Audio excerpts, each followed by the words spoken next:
Hi guys, இந்த வீடியோவில் நம்ம என்ன பார்க்க போகிறோம்னா நம்ம தோட்டத்துக்கு வந்திருக்கோம். அந்த தோட்டத்தில் நம்ம என்னென்ன காய்கறி விளைஞ்சிருக்குன்னு பார்க்கலாம்.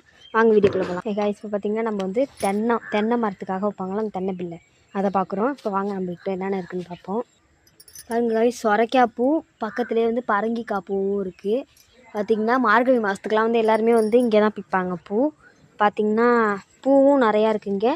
இந்த மாதிரி காயும் இருக்குது. நாங்கள் வாங்க அந்த காயெல்லாம் காட்டுறோம். ஏன்னா இது கத்திரிக்காய் செடி காய்ஸ். பார்த்தீங்கன்னா கத்திரிக்காய் வந்து பூ தான் வச்சுருக்கு, இந்த முளைக்கல.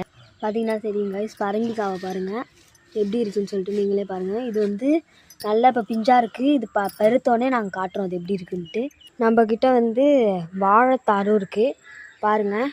வாழைத்தார் இதுக்கு கீழே நின்று அழகாக ஃபோட்டோ ஷூட்ஸ்லாம் எடுக்கலாம்.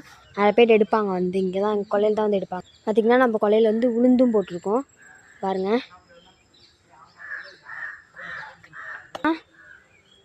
பார்த்துங்க இந்த பூவை, சொரைக்காவோட பூ பாருங்கள். இதான் வந்து பரங்கிக்காய் வந்து இதுவும் கொஞ்சம் சின்னதாக தான் இருக்குது. பெருத்தோடனே வீடியோ போடுறோம் காய்ஸ். பாருங்கள் காய்ஸ் எவ்வளோ பெருசு இருக்குது பார்த்தீங்களா. மாமரமும் போட்டிருக்கோம் காய்ஸ். பார்த்தீங்களா காய்ஸ் சொரைக்காவை. இதை நாங்கள் தொடலாம் தான் போனோம், தொடக்கூடாதுன்னு சொல்லிட்டாங்க, அதனால நாங்கள் தொடல. பார்த்திங்கன்னா எப்படி இருக்குன்னு பாருங்கள். இதுதான் பெரிய சைஸு, இதுக்கு மேலே இல்லை. வேணால் காய்ச்சா நாங்கள் காமிக்கிறோம், வீடியோ போடுறோம். இதை பாருங்கள் காய்ஸ், வாழை முட்டு இப்போ ரீசெண்டாக வச்சது, இப்போ தான் இதாகிட்டுருக்கு. வளர்ந்தோடனே காமிக்கிறோம். இவ்வளோ தான் காய்ஸ் எங்கள் கொல்லையில் இருக்குது. நல்லா பார்த்துக்கோங்க காய்ஸ். பாருங்கள் ஒவ்வொரு பகுதியும் பாருங்கள். எங்கள் வீட்டுக்கு எய்த்தாப்புலேயே வெத்தலை செடி இருக்குது பாருங்கள்.